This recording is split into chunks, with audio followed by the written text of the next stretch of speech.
홍남기 경제부총리가 국회에서 돌연 사직서 제출을 공개했습니다. 청와대가 사의를 반려했다고 발표했지만 홍 부총리는 듣지 못했다고 말했습니다. 정부가 부동산 공시가 현실화율을 90%까지 상향하고 공시가격 6억 원 미만 주택은 재산세를 깎아줄 계획입니다.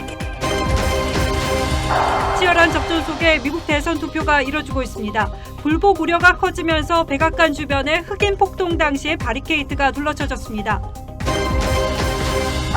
추미애 장관이 윤석열 총장의 언행과 행보가 검찰의 정치적 중립을 훼손하고 있다고 말했습니다.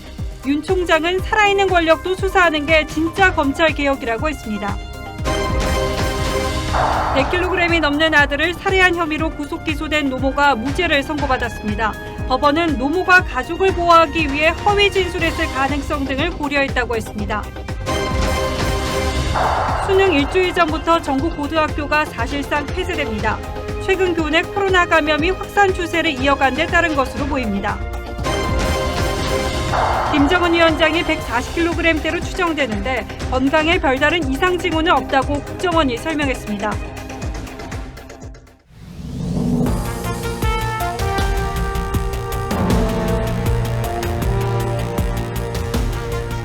안녕하십니까. 뉴스9의 신동욱입니다. 트럼프의 재선이냐 아니면 바이든의 정권 교체냐, 마침내 결전의 시간이 다가왔습니다. 미 동부 시간 기준으로 조금 전부터 현장 투표가 시작됐습니다. 하지만 이미 절반이 넘는 유권자들이 사전 투표를 했고 미국 언론들은 바이든의 우세를 점치고 있습니다. 하지만 트럼프 대통령이 결과에 승복하지 않고 버틸 경우 미국은 전에 없던 혼란의 소용돌이 속으로 빠져들 가능성도 있습니다. 뉴스9 오늘은 미국 워싱턴을 먼저 연결하겠습니다. 자, 최우정 특파원. 네, 백악관 앞에 나와 있습니다. 미국은 전국적으로 시차가 많이 나는데 워싱턴 지역 투표가 시작됐습니까? 네, 지금 이곳 워싱턴 DC 현재 시각이 아침 7시입니다. 조금 전 막 투표가 시작됐습니다. 다른 50개 주들도 각 주법에 따라서 아침 5시부터 8시 사이에 순차적으로 투표가 진행되고 있는 상황입니다. 저녁 7시에서 9시 사이에는 투표가 대부분 마무리가 됩니다. 트럼프 대통령과 바이든 후보는 지난달 주소지가 있는 플로리다와 델라웨어에서 이미 사전 현장 투표를 끝낸 상태입니다. 그렇다 보니까 오늘 아침 투표장에는 가지를 않습니다. 여기보다 먼저 투표를 하고 개표까지 진행한 곳도 있습니다. 10가구 안팎이 살고 있는 뉴햄프셔의 산골 마을이죠. 딕스빌 로치와 밀스필드 두 곳입니다. 자정에 투표하고 바로 개표하는 전통이 있습니다. 개표 결과 트럼프와 바이든이 한 곳씩 승리를 나눠 가졌습니다. 자, 이미 사전 투표도 상당히 많이 했습니다만 전체 투표율도 높을 거란 전망이 있더군요. 그렇습니다. 사전 투표가 이미 기록적이라는 뉴스 다들 접하셨을 겁니다. 사전 현장 투표와 우편 투표를 합쳐서 이미 9,800만여 명이 투표를 했습니다. 여기에 대선 당일인 오늘 투표를 하는 사람들까지 합치면은 전체 투표율이 역대 최고치인 65%에 달할 것으로 예상이 됩니다. 대선일이 공휴일이 아닌 점을 감안하면 엄청난 수치라고 미국 언론들은 전하고 있습니다. 여기에 오늘 아침 날씨 어제보다 5도 정도 올라갔습니다. 정치 전문 매체 더 힐은 기온이 1도 오를 때 투표율이 0.14% 증가한다는 연구를 소개했습니다. 트럼프 대통령이 결과에 승복하지 않을 거란 얘기도 있고 또 미국인들이 혼란에 대비한다는 뉴스도 계속 나오고 있는데 지금 현지 분위기는 어떻습니까? 일단 트럼프는 그런 보도에 대해 즉각 부인을 했지만 여전히 가능성은 남아 있습니다. 특히 선거 직후 소송을 제기할 수 있냐는 질문에는 여지를 남겨둔 상태입니다. 이 혼란이 충분히 찾아올 수 있는 겁니다. 트위터 등은 개표 도중에 승리부터 선언하면 관련 글에 경고 딱지를 붙이기로 했습니다. 자, 트럼프는 이곳 백악관에서, 바이든은 자택에 있는 윌밍턴에서 개표 방송을 지켜볼 것으로 예상이 됩니다. 지금까지 워싱턴에서 전해드렸습니다. 자, 어쨌든 판세는 바이든에게 유리한 것으로 분석되고 있습니다. 그래서인지 트럼프는 4개 주를 누비며 막판 대역전을 위한 새몰이를 이어갔고 바이든은 최대 승부처로 꼽히는 펜실베니아 주를 또 공략하며 굳히기를 시도했습니다. 이어서 송무빈 기자가 보도합니다. 트럼프는 경합주를 맹렬히 돌았습니다. 노스캐롤라이나, 펜실베이니아, 미시간, 위스콘신까지 남북의 경합주 4곳을 넘나들며 5번을 유세했습니다. 전날부터 따지면 48시간 동안 10곳을 돌았습니다. Tomorrow we are going to win this state and we are going to win 4 more years in our great White House. 2016년 대선 당시의 역전극을 재현하자며 현장 투표를 강조했습니다. 이에 맞서 바이든은 선거인단 18명이 걸린 격전지 오하이오주에서 트럼프를 맹공했습니다. Tomorrow we have an opportunity to put an end to a presidency that's divided this nation. It's time for Donald Trump to pack his bags and go home. 펜실베이니아에선 손주 4명을 데리고 나와 젊은 유권자들에게 투표하자고 호소했습니다. 코로나19 대응으로 트럼프와 각을 세우고 있는 앤서니 파우치 국립감염병 연구소장을 옹호하면서 트럼프는 바이러스에 항복했다고 직격했습니다. 오바마 전 대통령은 핵심 경합주 플로리다에서 바이든을 막판까지 지원했습니다. 트럼프와 바이든 두 후보는 서슬퍼런 신경전 속에 서로 승리를 장담하며 모든 유세를 마무리했습니다. TV조선 송무빈입니다. 미국 대선이 이긴 주의 대의원을 한 후보가 모두 가져가는 방식이기 때문에 결국 승부는 경합주에서 갈릴 수밖에 없습니다. 경합주의 예상이 틀리면 전체 결과도 쉽게 뒤집어질 수가 있다는 거죠. 바이든이 우세하다고는 하지만 그래서 마음을 놓지 못하고 있는 겁니다. 지난 대선 역시 미국 주류 언론들은 힐러리의 승리를 점쳤습니다만 막상 투표함을 열자 결과는 트럼프의 승리였습니다. 그렇다면 이번 대선 최대 경합지로 꼽히는 펜실베니아와 플로리다의 판세는 어떤지 최원영 기자가 설명하겠습니다. 선거인단은 538명, 과반을 가져가면 당선입니다. 로이터와 입소스가 마지막으로 공개한 전국 단위 결과에서 바이든은 52%, 트럼프는 44%였습니다. 여론조사 결과 확실한 우위로 평가받는 지역에서 바이든은 선거인단 216명을 확보했습니다. 하지만 승패를 가를 경합주 6곳에서는 격차가 크지 않습니다. 29명이 걸린 플로리다에서는 여론조사 3곳 중 바이든이 2곳, 트럼프가 1곳에서 앞섰고 20명을 가져갈 수 있는 펜실베니아에서는 바이든이 3곳, 트럼프가 2곳에서 우세합니다. 4년 전 트럼프는 경합주에서 모두 승리해 백악관에 입성했습니다. 하지만 올해는 안심할 지역이 한 곳도 없습니다. 펜실베니아와 플로리다에서 지면 그걸로 끝납니다. Battleground Pennsylvania is the biggest of the big blue states President Trump flipped 4 years ago. Pennsylvania, Michigan, Wisconsin. 20 electoral votes here. If Joe Biden wins it, it's really hard to see the president's path to re-election. 미시간주는 물론 위스콘신주 등도 모두 뺏길 위기입니다. 전통적으로 공화당을 지지했던 텍사스에서도 접전이 예상돼 트럼프는 초경합지 2곳에서의 승리가 절실합니다. TV조선 최연영입니다.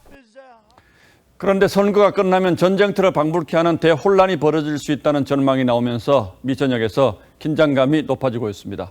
백악관 주변에는 바리케이드가 쳐졌고 대도시의 상점들은 폭동과 약탈에 대비해 창문과 주요 출입구를 판자로 가리고 있습니다. 대규모 유혈 사태를 막기 위해 군까지 동원됐습니다. 장용욱 기자입니다. 백악관 주변으로 높은 벽이 세워졌습니다. 혹시 모를 폭력 사태를 우려한 겁니다. 지난 5월 흑인 남성 조지 플로이드 사망으로 인종차별 반대 시위가 한창일 때의 그 벽입니다. 오늘도 대규모 시위가 예정돼 있습니다. 트럼프 지지자들 외에 바이든 지지자들도 백악관 주변 시위를 신청한 걸로 알려졌습니다. 어제도 두 후보 지지자들의 충돌은 계속됐습니다. 뉴욕과 LA, 세인트루이스, 오스틴 등 대도시 상점들은 가벽을 세웠습니다. People are going to throw rocks, they're going to go crazy, or worse, they're going to break the windows, come inside. 대선 이후 폭력 사태를 걱정한다는 응답이 75%에 달하는 조사도 나왔습니다. It makes me feel sad that our country is at this point. 비상치 투입할 주 방위군을 대기시킨 주들도 있습니다. Violence is never the answer. We stand here today urging all Oregonians to commit to non-violent expression. 누가 이기든 폭동이 날 거란 우려가 커지는데 트럼프는 오늘 백악관으로 지지자들을 초청했습니다. TV조선 장용욱입니다. 과거의 경우를 보면 미국 대선은 출구조사에서 거의 승패가 확정되다시피 했습니다. 출구조사의 정확도가 그만큼 높다는 뜻이죠. 그런데 올해는 변수가 생겼습니다. 사전투표를 한 사람이 1억 명에 이르면서 출구조사가 표심을 얼마나 읽어낼지 예상하기 어려워졌다는 겁니다. 그렇다면 언제쯤 승부의 윤곽이 드러날지 지금부터 따져보겠습니다. 자, 윤슬기 기자. 네. 사전투표가 늘면 출구조사로 결과를 예상하기가 그만큼 어려워진다는 거죠. 그런데 이번에는 4년 전보다 사전투표한 사람들이 훨씬 더 많이 늘지 않았습니까? 네, 지난 2016년 대선과 이번 대선을 비교를 하면 당시 사전투표자는 약 4,700만 명, 이번엔 9,900만 명을 넘는 것으로 집계가 되죠. 4년 전 CNN과 뉴욕타임스는 힐러리의 당선 확률이 91%라고 선거 막판까지 예측을 했고 이 확률을 98%까지 본 매체도 있었습니다. 막상 투표함을 여니 승리자는 트럼프였죠.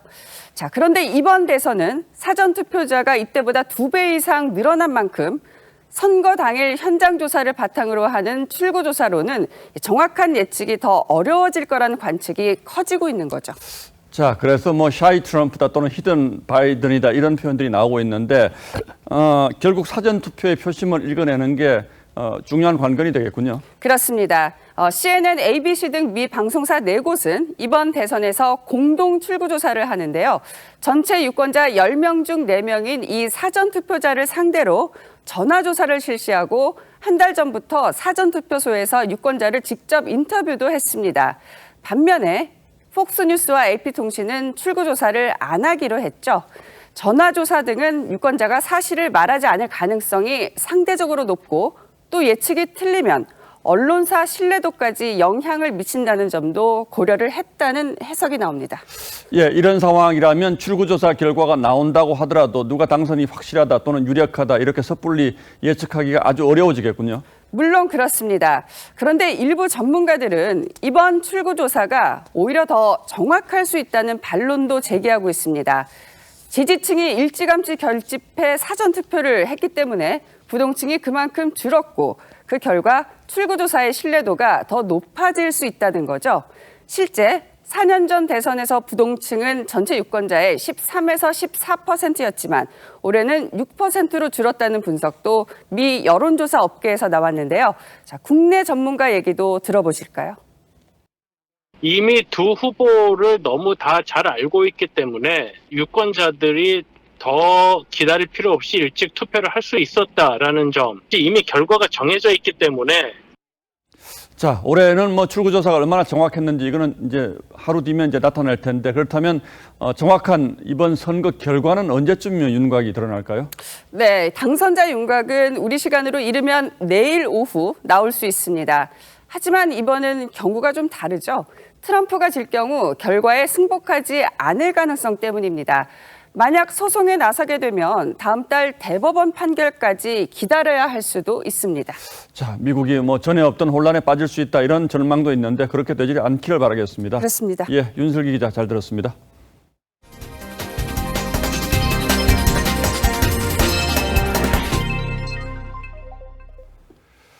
다음 뉴스입니다. 그동안 논란이 되어왔던 주식 양도세 부과 대주주 기준을 현행 10억 원으로 유지하기로 정부가 최종 확정했습니다. 올해부터 3억 원으로 내리기로 했다가 투자자들의 거센 반발에 부딪히자 정부 여당이 결국 백기를 든 셈이죠. 이 문제로 홍남기 부총리를 해임하라는 국민청원이 올라오는 등 2달 이상 큰 혼란과 논란이 있었다는 사실은 여러분도 이미 잘 알고 계실 겁니다. 그런데 정부의 공식 발표가 나기 전 홍남기 부총리가 국회에 나가서 이 문제를 거론하며 사퇴 의사를 밝혔습니다. 이미 사직서를 냈다고도 했습니다. 청와대는 즉각 대통령이 부총리의 사의를 반려했다고 진화에 나섰습니다만 홍 부총리는 한 발 더 나가 대통령의 반려 의사를 들은 바 없다고 했습니다. 파장이 그래서 간단치 않습니다. 황정민 기자가 먼저 보도하겠습니다. 국회를 찾은 홍남기 부총리가 주식양도세 대주주 기준 현행 유지 결정을 공개했습니다. 당초 예정에 없던 겁니다. 고위 당정청에서 더 큰 틀 차원에서 앞으로 10억이 현행과 같이 유지가 될 거라고 이렇게 말씀을 드릴 수 있겠고요. 그러면서 자신은 반대 의견을 냈다며 사의 표명 사실도 공개했습니다. 제가 현행대로 가는 거에 대해서 책임을 지고 제가 오늘 사의 표명과 함께 사직서를 제출했다는 말씀을 드립니다. 정책 혼선에 따른 책임이라고 했지만 당청을 향한 불만 표출이란 해석도 나왔습니다.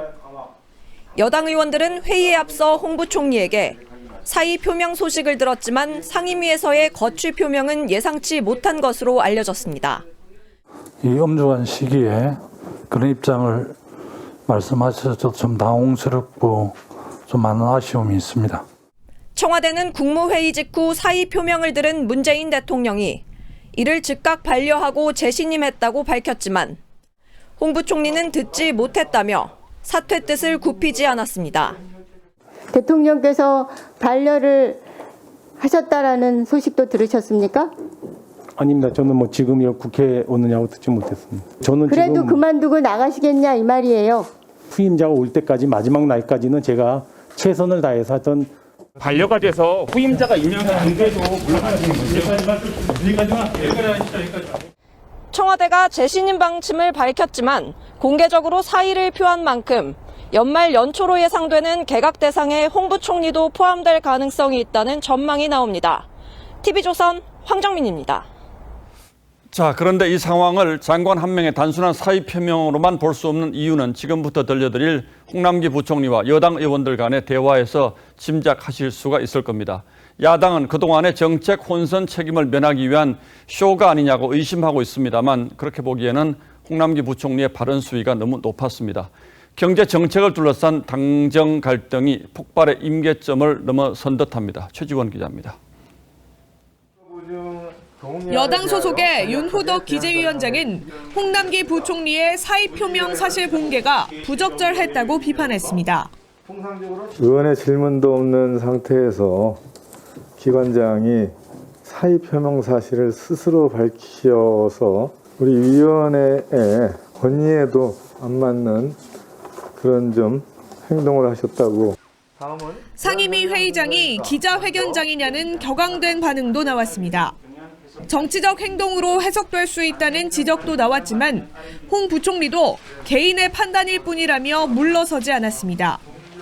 정치적 행동과 담론으로 이렇게 해석될 수 있는 오해를 살 수 있는 여지들을 왜 스스로 주셨는가요? 그거는 의원님 개인의 판단이시고요.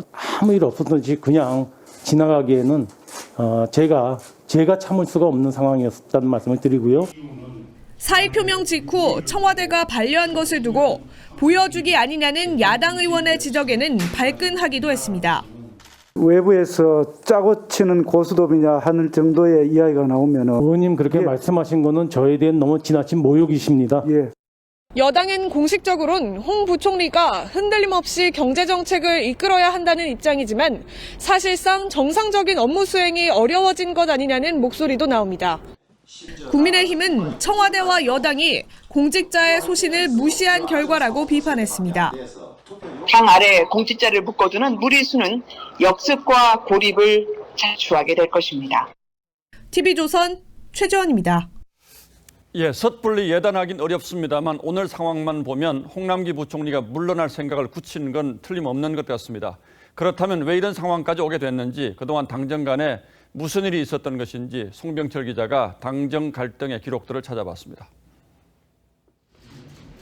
코로나19가 퍼져나가던 지난 3월, 홍남기 경제부총리는 긴급재난지원금의 소득 하위 70% 지급을 주장했지만 여당인 더불어민주당의 전 국민 지급안에 밀렸습니다. 그런 상황이 또 온다면 100% 또 지급해야 될 거 아니에요, 그죠? 전 또 거기에 대해서 또 다른 의견을 낼 것 같습니다. 주요 경제정책의 검토 과정에서 여당과 다른 홍 부총리의 의견은 대부분 묵살됐습니다. 추경 확대를 놓고는 이해찬 당시 여당 대표로부터 물러나라고 할 수 있다는 쓴소리까지 들어야 했습니다. 지급을 반대한 2차 재난지원금은 지급됐고 신중해야 한다던 부동산 감독기구도 결국 설립됩니다.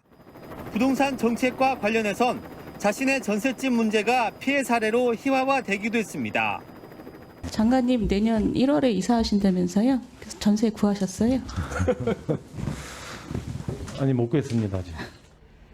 이번에 주식 양도세의 대주주 기준에 대한 자신의 강력한 입장마저 이건 정부가 지금 결정한 게 아니고 2017년 하반기에 결정이 된 사안입니다.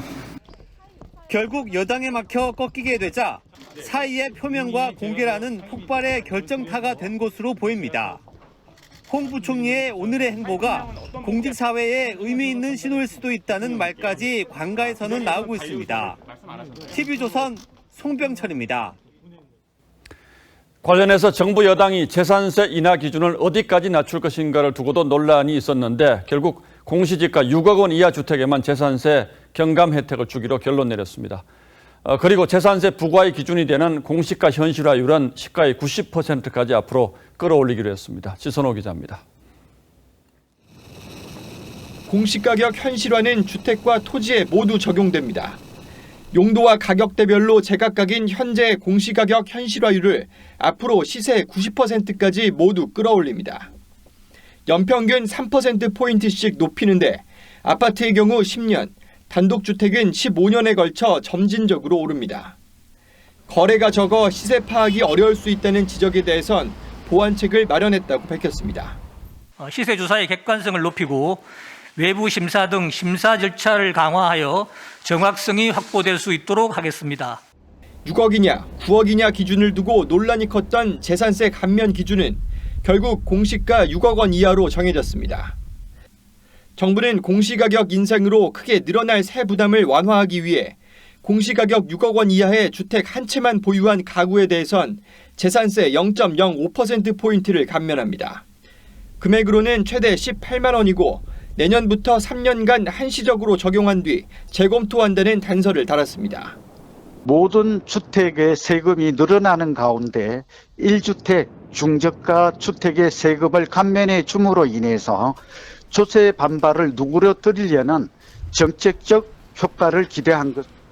시장에서는 그동안의 예상보다 공시가는 더 크게 올리고 재산세 완화폭은 작아 결국 세 부담이 급증할 거란 지적이 나옵니다. TV조선 지선호입니다. 장기적으로 공시가가 시가에 가까워지면 상당수 주택 소유자들이 세금 폭탄을 피하기 어렵게 됩니다. 세금 부담 때문에 집값이 급락할 가능성도 있지만 한편으로는 다주택자들이 세금을 내기 위해서 월세를 크게 올리는 부작용이 나타날 수도 있습니다. 그렇다면 이번 조치로 재산세 부담은 얼마나 늘어날지 임유진 기자가 계산해봤습니다. 서울 서초구의 한 아파트 단지. 공시가 20억 원인 전용 84제곱미터형의 올해 보유세는 1,000만 원입니다. 하지만 공시가격 현실화에 따라 내년엔 1,500만 원, 2025년이면 3,200만 원이 돼 올해 3배 이상으로 보유세가 오릅니다.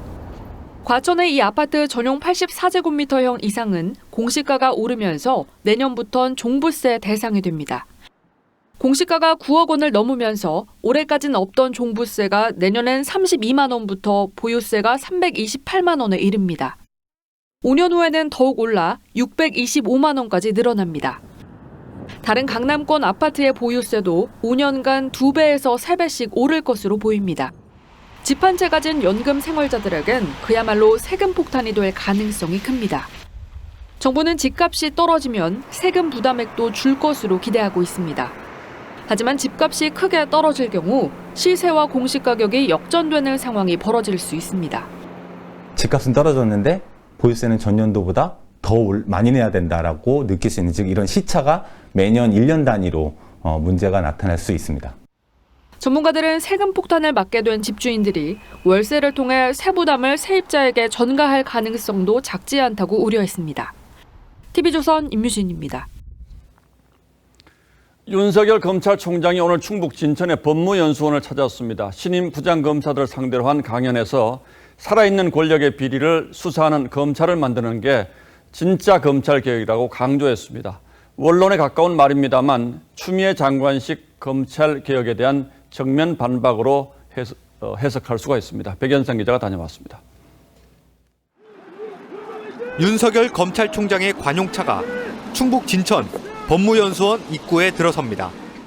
신임 부장검사들도 버스에서 내려 강연장으로 향합니다. 윤 총장은 제 뒤에 보이는 건물에서 신임 부장검사 30명을 상대로 강연에 나섰습니다. 바람직한 부장검사의 역할이 주제였지만 윤 총장은 본인이 생각하는 검찰개혁에 대해 언급한 것으로 전해졌습니다. 살아있는 권력비리도 좌고우면하거나 눈치 보지 않고 수사할 수 있는 검찰을 만드는 게 검찰개혁이라고 강조했다는 게 참석자의 전언입니다. 또 이런 검찰개혁을 통해서 사회적 약자를 보호하는 게 검찰의 역할이고 국민의 검찰이 되는 길이라고도 강조한 것으로 전해졌습니다. 대검찰청은 이미 예정된 일정이라며 윤 총장이 지난주 대전 고검과 지검을 격려 방문한 데 이어 오는 9일 신임 차장검사 교육에도 참석한다고 밝혔습니다. 지난달 진천 법무연수원으로 세 번째 좌천성 인사 조치됐던 한동훈 검사장관은 간부 인사 때 짤막한 인사만 나눴습니다. TV조선 백연상입니다.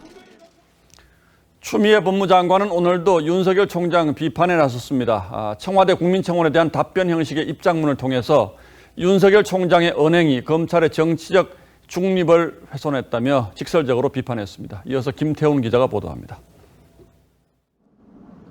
추미애 법무장관은 청와대 국민청원 관련이라며 공식 입장문을 냈습니다. 비판 검사들의 사표를 받으라는 국민청원에 40만 명이 동의하자 국민들의 비판과 우려를 심각하게 받아들인다면서 답변 형식을 취한 겁니다. 하지만 내용은 윤석열 검찰총장의 공개 행보 비판에 맞춰졌습니다. 추 장관은 검찰총장의 언행과 행보가 오히려 검찰의 정치적 중립을 훼손하고 국민적 신뢰를 추락시키고 있다고 주장했습니다. 평검사를 중심으로 한 집단 반발 움직임에 대한 직접적인 언급은 없었지만 대다수의 일선 검사들은 묵묵히 맡은 바 업무에 충실하고 있다는 걸 안다. 검사들과 소통하며 검찰 개혁을 완수하겠다고 강조했습니다. 검찰 내부에선 문제의 본질과 전혀 상관없는 동문서답식 입장문이라는 반응도 나왔습니다. 한 부장검사는 이번 사태의 원인 제공자는 추 장관 본인이라고 일축했고, 또 다른 부장검사는 합리적 사고가 통하지 않는 스탈린의 시대에 살고 있다고 평가했습니다. 한 검사장급 인사 역시 전형적인 유체이탈 화법으로 부끄러운 일이라고 지적했습니다. TV조선 김태훈입니다. 유재수 전 부산부시장 감찰 무마 혐의로 재판을 받고 있는 조국 전 법무부 장관이 오늘 법정에 증인으로 나와서 처음으로 신문에 응했습니다. 조 전 장관은 재판 내내 관련 혐의를 모두 부인했고 때로는 검찰에 버럭 화를 내기도 했습니다. 장윤정 기자입니다. 유재수 감찰무마 의혹 사건 재판에 증인으로 나온 조국 전 법무부 장관. 지난 9월 부인 정경심 교수 재판 당시 300번 넘게 증언 거부권을 행사했지만 본인 관련 혐의 증언은 적극적이었습니다. 민정수석 비서관으로 공적 업무를 수행하던 당시 어떤 일이 있었는지에 대해서 제가 알고 기억하는 대로 충실히 답변하겠습니다. 조 전 장관은 재판 내내 감찰 무마 혐의를 강하게 부인했습니다. 조 전 장관은 당시 유재수 감찰 사건은 100분의 1 정도 사건이라 깊이 있는 논의를 할 수 없었다고 했습니다. 또 참여정부 인사들의 유재수 구명운동 이야기를 보고받아 알고 있었고 백원우 전 민정비서관에 알아보라고 지시했다고 증언했습니다. 검사의 질문을 가로막고 화를 내기도 했습니다. 검찰이 유재수 사건 중요도가 낮았다면서 특감반 업무와 무관한 백 전 비서관까지 감찰에 합류시킨 건 모순이 아니냐고 묻자 그게 왜 모순이냐며 큰 소리로 맞섰습니다. 백 전 비서관이 업무 처리를 어떻게 했는지 몰랐던 이유에 대해서도 회사에서 회장이 과장 업무까지 관할하냐고 했습니다. TV조선 장윤정입니다. 부쩍 거세진 바람에 계절의 변화 실감한 분 많으실 겁니다. 이 설악산에는 첫눈이 내리기도 했는데요. 내일은 강원 산간 지역뿐 아니라 서울까지 영하권으로 떨어지겠습니다. 광화문 연결합니다. 자, 송민성 기자, 체감이 확실히 어제와는 다르죠? 네, 제가 지금 나와 있는 광화문은 영상 2도를 기록하고 있는데요. 하지만 바람이 강하게 불어서 실제로는 영하 기온처럼 느껴지고 있습니다. 추운 날씨에 퇴근길 시민들은 옷깃을 잔뜩 여민 채 발걸음을 서두르고 있고 또 평소보다 인적도 드문 편인데요. 퇴근길 시민들의 이야기를 들어봤습니다. 오늘 너무 날씨가 갑자기 추워져가지고 내일 출근길에는 패딩을 입지 않을까 생각합니다. 오늘 전국 대부분 지역의 아침 기온이 5도 이하로 떨어졌고 서울은 2도로 올가을 최저 기온을 보였습니다. 특히 강원 산간 지역은 향로봉 영하 6.1도, 철원 임남 영하 5.9도 등 기온이 영하권으로 뚝 떨어지면서 설악산과 태백산 정상엔 올해 첫눈이 쌓이기도 했습니다. 내일 아침은 오늘보다 더 기온이 내려갑니다. 서울이 올가을 들어 처음 영하로 내려가는 것을 비롯해 춘천 영하 5도, 세종 영하 3도 등 오늘보다 3에서 5도 정도 더 떨어지면서 내륙 대부분 지역에서 영하를 기록하겠습니다. 이번 추위는 내일 아침에 절정을 이룬 뒤 기온이 차차 오를 전망입니다. 하지만 북서쪽에서 차가운 고기압이 접근하면서 당분간 아침 기온이 5도 아래에 머물 것으로 전망됩니다. 지금까지 광화문에서 TV조선 송민선입니다. 최근 아동학대 의혹이 제기된 울산의 한 어린이집에서 추가 학대 정황이 나왔습니다. 이번 학대 행위 역시 CCTV에 고스란히 남겨졌는데 단순히 밀치고 때리는 수준이 아닙니다. 학부모들은 아이들이 짐짝 취급을 당했다고 표현했습니다. 이민재 기자입니다. 보육교사가 6살 A군의 팔을 잡아 끌더니 목덜미를 잡아채며 땅바닥으로 내팽개칩니다. 아이가 울음을 터뜨리자 CCTV 사각지대인 교실 밖으로 끌고 나갑니다. 이 장면을 목격한 다른 아이는 양손으로 귀를 막습니다. 복도를 지나던 다른 교사와 아이들도 놀란 듯 눈을 떼지 못합니다. 팔을 뽑아 올려서 짐짝처럼 끌고 나가고 아이가 옷을 입지 못하고 있으니까 목 부위를 잡아당겨서 짓누르고 내 새끼 정말 불쌍하구나. 피해 학부모들은 같은 보육교사가 다른 아이들을 밀치거나 때리는 장면도 함께 공개했습니다. 이 어린이집에서 학대 피해를 당한 아동은 모두 4명에 달하는 것으로 알려졌습니다. 피해 학부모들은 어린이집의 CCTV 한 달치를 분석해 또 다른 학대 정황을 확인했다고 주장했습니다. 토요일, 일요일 날 어린이집을 등원하지 않고 또 이번에는 추석 기간까지 있어서 등원한 날 일수를 보면 사실 며칠 안 됩니다. 그런 가운데서도 이런 엽기적이고 가혹한 장면들이 많이 목격이 됐었고요. 문제가 된 울산의 어린이집은 지난달 초 6세 원생이 밥을 잘 먹지 않는다며 교사가 발로 밟는 등 학대 행위가 있었다는 의혹이 불거져 경찰이 수사를 벌이고 있습니다. TV조선 이민재입니다. 네, 앞서 전해드렸듯 오늘 새벽은 겨울 코트를 입어도 쌀쌀한 기운을 감출 수 없는 날씨였죠. 그런데 이 날씨에 서울 신림동 베이비박스 인근에서 탯줄이 남아있는 영아가 싸늘한 주검으로 발견됐습니다. 경찰은 CCTV를 통해서 아기를 놓고 간 여성을 특정하고 있습니다. 전후 상황 서영일 기자가 전하겠습니다.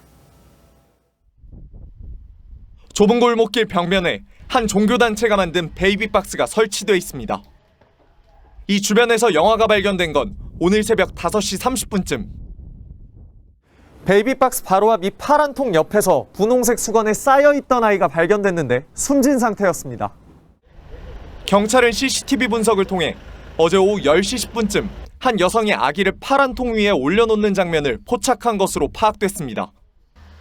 어젯밤 서울 신림동 기온은 10도 안팎이었고 영아가 발견된 새벽 5시쯤엔 3.5도까지 떨어졌습니다. 애기를 그렇게 바깥에 내놓은 적은 아마 이분이 모르겠어요. 제가 알기로는 처음일 거예요. 영아 유기로 경찰에 입건된 건수도 2015년 41건에서 해마다 증가해 2018년엔 183건으로 4배 이상 늘었습니다. 10대나 20대 초반 미혼모가 상당수이지만 최근엔 경제적 어려움에 유괴하는 사례가 늘었다는 게 경찰 설명입니다. 경찰은 CCTV 속 여성이 베이비박스 위치를 몰랐을 가능성도 염두에 두고 행적을 추적하고 있습니다. TV조선 서영일입니다. 체중 100kg이 넘는 아들을 살해한 혐의로 구속 기소된 70대 노모에게 법원이 무죄를 선고했습니다. 앞서 검찰은 자백을 근거로 징역 20년을 구형했었는데 재판부는 노모가 가족을 보호하기 위해서 허위 진술했을 가능성 등도 있다고 판단했습니다. 강석 기자입니다. 76살 여성 A씨는 지난 4월 자신이 50대 아들을 살해했다며 신고하고 경찰의 현행범으로 체포됐습니다. 검찰은 A씨의 자백을 근거로 범행 당시 제3자가 개입했을 가능성이 없다며 A씨에게 징역 20년을 구형했습니다. A씨는 지난 20일 결심 공판에서 술만 마시는 아들이 희망도 없고 불쌍해서 범행을 저질렀다고 최후 진술했습니다. 하지만 재판부는 오늘 칠순 노모에게 무죄를 선고했습니다. 재판부는 진술이 번복되는 A씨의 자백에 대해 신빙성이 떨어진다고 판단했습니다. 재판부는 범행 증거가 피고인의 자백과 딸의 진술뿐이라면서 자백이 있더라도 합리적 의심이 없을 경우에만 유죄의 증거로 삼을 수 있다고 밝혔습니다. 이어 체격이 왜소한 A씨가 100kg이 넘는 건장한 아들을 어떻게 살해할 수 있었는지 의문을 제기했습니다. 재판부는 피고인이 가족을 보호하기 위해 허위 진술을 했거나 제3자가 범행 현장에 있었을 가능성을 배제할 수 없다고 덧붙였습니다. TV조선 강석입니다. 햄버거를 먹은 아이가 장출혈성 대장균에 감염이 돼서 신장의 90% 이상을 잃었다고 주장한 이 햄버거병 사건 기억하실 겁니다. 4년 전에 벌어졌었던 일로 재작년에 증거 부족으로 불기소 처분이 내려졌었는데요. 검찰이 오늘 한국 맥도날드 본사를 상대로 압수수색에 나섰습니다. 재수사 배경을 정준영 기자가 짚어드립니다. 햄버거병 사건 재수사에 나선 검찰은 한국 맥도날드 품질관리팀을 압수수색했습니다. 햄버거 패티 유통 관련 식자재 관리장부 등 내부 문건을 확보하기 위해서였습니다. 지난해 1월 시민단체 9곳이 한국 맥도날드와 패티업체 등을 상대로 식품위생법 위반과 업무상 과실치상 등 혐의로 고발한 이후 1년 9개월 만입니다. 2017년 7월 한 부모가 맥도날드에서 먹은 햄버거 때문에 딸이 신장 장애를 갖게 됐다며 소송을 제기했지만 검찰은 맥도날드 측의 과실을 입증할 증거가 충분하지 않다며 재작년 2월 불기소 처분을 내렸습니다. 일부 시민단체가 이에 반발해 맥도날드를 재차 고발했고 작년 국감에서 재수사 필요성이 제기됐습니다. 허위 진술 교사가 있고 했다면은 검찰에서 이거는 철저하게 수사하지 않을 이유가 없다고 저는 생각합니다. 검찰은 압수물 분석을 마치는 대로 관련자 소환 조사에 나설 방침입니다. TV조선 정준영입니다. 수능 시험이 30일 앞으로 다가왔습니다. 이 코로나 여파로 가림막이 설치된 책상에서 마스크를 쓰고 시험을 치러야 해서 수험생들은 익숙해지기 위해 예행 연습도 하고 있다고 하는데요. 수능 일주일 전부터는 전국 고등학교가 사실상 폐쇄에 들어갑니다. 황병준 기자입니다. 수능을 한 달 앞두고 수험생들은 실전 연습에 돌입했습니다. 수능 볼 때처럼 시간표하고 웬만하면 그렇게 하려고 하고 있어요. 그냥 모의고사 풀고. 하지만 코로나 감염 차단을 위해 가림막이 설치된 책상에서 마스크를 쓰고 시험을 봐야 해 부담이 큽니다. 책상 안에서 차지한 비중이 되게 높다 보니까 이게 시험지에 다 안 들어와서 저희가 문제 풀기가 되게 힘들더라고요. 난방기 켜진 상태에서 마스크 그리고 가림막에 대한 방해 이런 모든 부분들을 염두를 해두고서 마지막 공부를 하는 것이 정부는 고사장 방역관리 방안을 마련했습니다. 시험장 방역 조치를 시행하기 위해 수능 시행일 일주 전 11월 26일부터 전체 고교와 시험장 학교를 원격 수업으로 전환합니다. 수능이 치러지는 고사장과 고등학교의 학생 출입을 사실상 통제한 겁니다. 정부는 확진자도 시험을 치를 수 있게 전국의 병원과 생활치료센터 113곳에 별도 시험장을 마련하기로 했습니다. 확진된 수험생은 수능 3주 전 이들 시설에 입원해야 합니다. 교육부는 수능 당일 관공서와 기업체 출근 시간을 늦추고 지하철 등 대중교통 운행은 늘리기로 했습니다. TV조선 황병준입니다.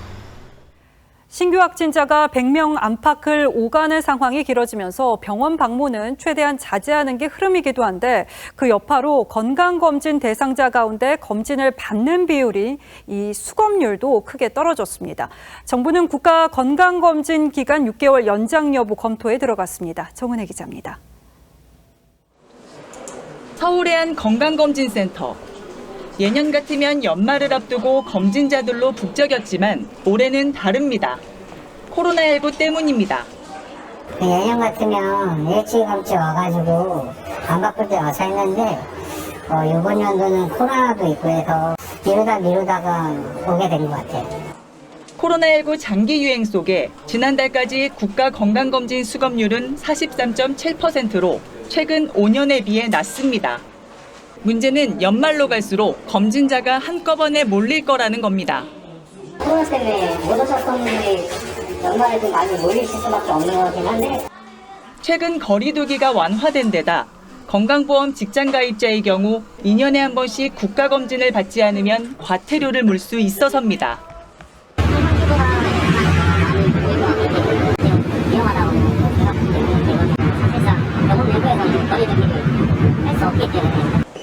이에 정부는 검진 기간을 내년 6월까지 연장하는 방안을 이르면 2주 뒤 발표합니다. TV조선 정은혜입니다. 다음 뉴스입니다. 북한 김정은 위원장이 해마다 6, 7kg씩 체중이 늘어서 지금은 140kg대로 추정된다고 국정원이 밝혔습니다.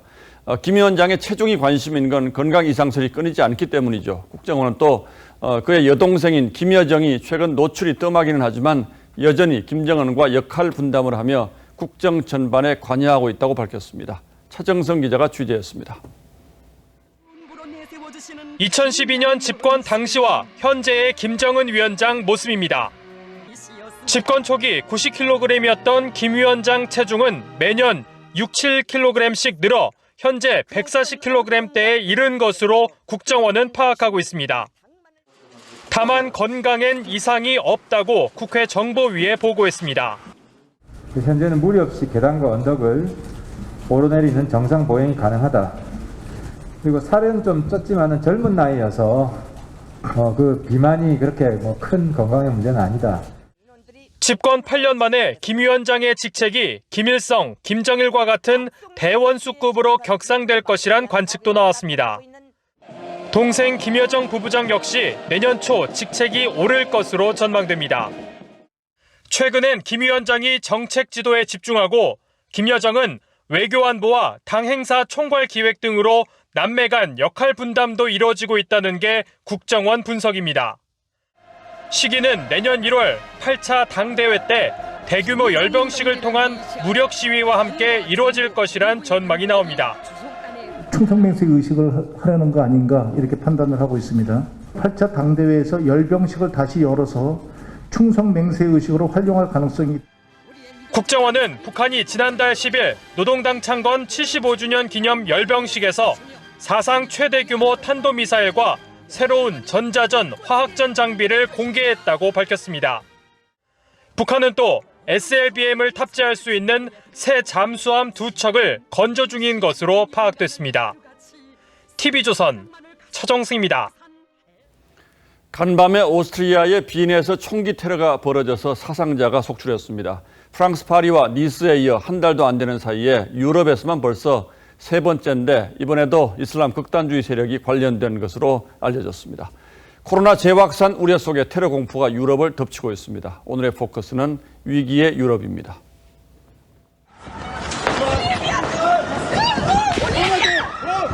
비명을 지르며 뛰어가는 사람들. 앞만 보며 정신없이 달립니다. 도심에서 갑자기 들려온 총소리에 놀라 달아나는 겁니다. Und dann sind wir ganz weggerannt und dadurch, dass wir nicht wussten, ob wir in die richtige Richtung rennen, sind wir schnell gelaufen, sind in ein Hotel, haben uns dort versteckt. 오스트리아 빈 도심에서 총성이 들려온 건 어제 저녁 8시쯤. 자동소총으로 무장한 괴한들이 나타나 무차별 총격을 가한 거죠. 총격은 유대교 회당 인근에서 처음 벌어진 것으로 전해졌습니다. Big calibers. They were shooting at least 100 rounds just in front of our building. 총격 현장에는 경찰이 대거 투입됐고 대대적인 수색 작업이 이루어졌습니다. 첫 총격 이후 도심 공원 등 최소 6곳에서 총격이 발생한 것으로 전해졌습니다.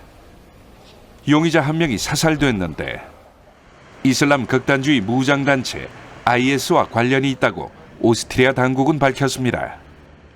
Der ausgeforschte Täter war mit einem Sprengstoffgürtel, der sich als Attrappe herausgestellt hat, und mit einem Sturmgewehr schwer bewaffnet.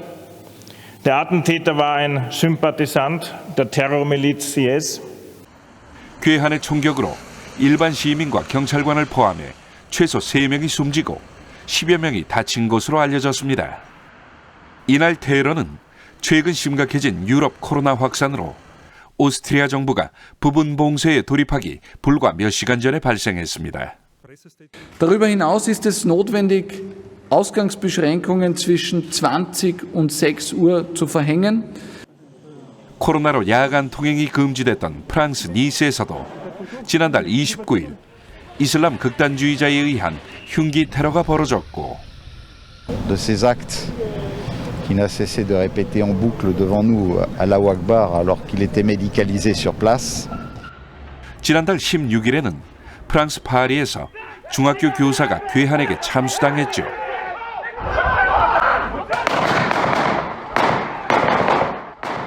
불과 한 달도 안 돼 프랑스와 오스트리아 등 도시 세 곳에서 벌어진 시민들을 향한 무차별적 살상. 코로나 확산으로 유럽 각국이 통행 제한에 나서는 가운데 이딴 테러까지 발생하며 이중고에 시달리고 있습니다. 뉴스라인 포커스였습니다. 코로나 장기화의 영화계는 아예 극장 개봉을 건너뛰고 인터넷을 기반으로 한 영상 제공 서비스죠. OTT로의 직행을 택하기도 하는데요. 이 같은 흐름은 해외에서도 이어집니다. 위기 속에 탄생한 윈윈 전략 OTT 임서희 기자가 전합니다. 제작비 240억 원이 투입된 국내 최초 우주 SF 영화 승리호. 9월을 목표로 했던 극장 개봉이 연기된 후 OTT를 통한 온라인 개봉도 염두에 두고 있습니다. 극장가 상황이 녹록지 않기 때문에 제작비라도 회수하려는 고육지책이라는 분석입니다. 영화 산업이 근본적으로 변화할 수 있는 그런 계기를 조금 더 가속화시킨 것이지 영화를 만들고 소비하는 이런 형태 자체가 근본적으로 지금 바뀌고 있다. 살릴 수도 있지 않을까? 다른 작품들의 상황도 비슷합니다. 미스터리 스릴러 콜은 사냥의 시간에 이어 한국 영화 중 두 번째로 온라인 개봉을 결정했고 베니스 국제영화제 초청작 낙원의 밤도 극장 개봉 대신 온라인 공략을 검토 중입니다. 해외에서도 극장 개봉 우선 공식에서 벗어나는 작품들이 늘고 있습니다. 이런 가운데 국내 영화와 공연계는 오는 7일부터 시행되는 좌석간 띄어앉기 해제에 기대를 걸고 있습니다. 배급사 입장에서도 가용 좌석을 확보함으로써 흥행 기대감을 높일 수 있고 개봉 일정을 잡기도 훨씬 수월해질 것으로 예상됩니다. 코로나19가 영화 산업의 지각 변동을 앞당긴 가운데 새로운 거리두기 지침이 침체된 극장가에 활력을 불어넣을지 주목됩니다. TV조선 임서인입니다. 앞서 송병철 기자의 보도에서 통신비 지원 대상은 전 국민이 아닌 16에서 34세와 65세 이상 국민이었기에 바로 잡습니다.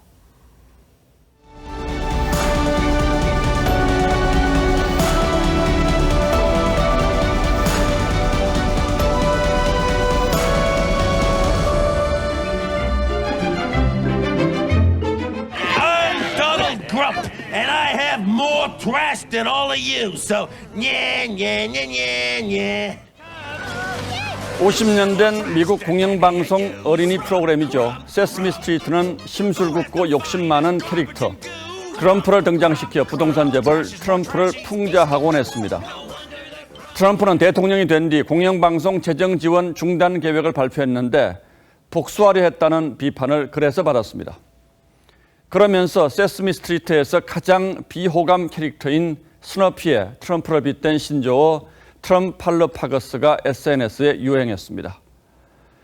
헬로윈 대위에는 호박에 트럼프 얼굴을 새긴 트럼킨이 인기를 끌기도 했죠. 트럼프화, 트럼프주의, 트럼프 발작, 트럼프 후회. 트럼프 대통령만큼 부정적인 신조어가 많은 대통령도 드물었습니다. I can name Kung Flu.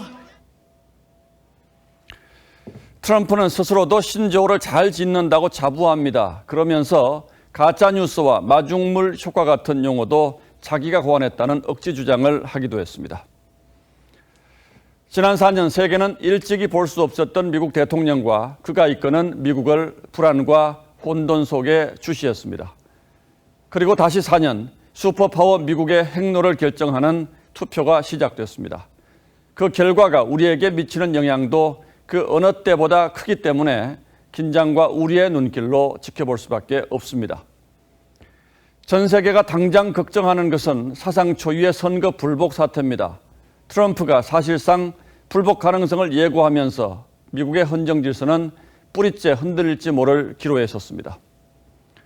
우드로 윌슨 전 대통령은 미국은 자유, 정의, 인권이라는 공동 목표로 뭉칠 때 가장 위대하다고 했습니다. 그러나 지난 4년 미국은 이미 둘로 깊이 쪼개졌습니다. 투표함의 뚜껑이 열리는 시간은 트럼프식 분열의 정치가 폭발하는 순간이 될 겁니다. 그런 미국을 지켜보면서 남의 일로만 여길 수 없다는 생각에 마음이 더욱 무겁습니다. 우리의 지난 3년 반 역시 미국 못지않은 분열의 시대였기 때문입니다. 국민 통합의 대통령이 되겠다던 문재인 대통령의 취임사는 공허한 수사가 돼버린 지 오래입니다.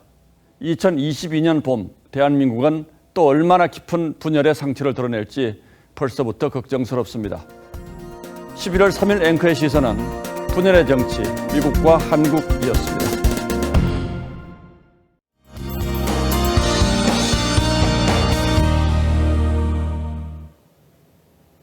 일부 산간 지역에는 올가을 첫눈이 내릴 정도로 날이 크게 추워졌습니다. 내일은 오늘보다 더 따뜻하게 입으셔야겠는데요. 서울이 영하 1도까지 떨어지는 등 추위가 절정을 보이겠습니다. 그야말로 겨울 추위가 예상되고요. 다른 대부분 지역도 영하권을 보이는 곳이 많겠습니다. 충북 제천이 영하 6도, 대구는 0도까지 떨어지겠습니다. 낮 기온은 아침보다 크게 오르겠습니다. 내일 한낮 기온은 서울이 11도, 전주 13도, 대구도 13도까지 오르겠습니다. 모레부터는 기온이 다시 오르겠지만 당분간은 기온이 다소 들쑥날쑥할 것으로 보입니다. 또 금요일과 토요일 사이에는 중부 지역에 비 소식이 들어 있습니다. 날씨였습니다. 예, 미국 대선 개표 상황은 내일 오전 뉴스 특보를 통해서 실시간으로 상세히 전하도록 하겠습니다. 11월 4일 뉴스 9는 여기서 모두 마치겠습니다. 시청해주신 여러분 고맙습니다.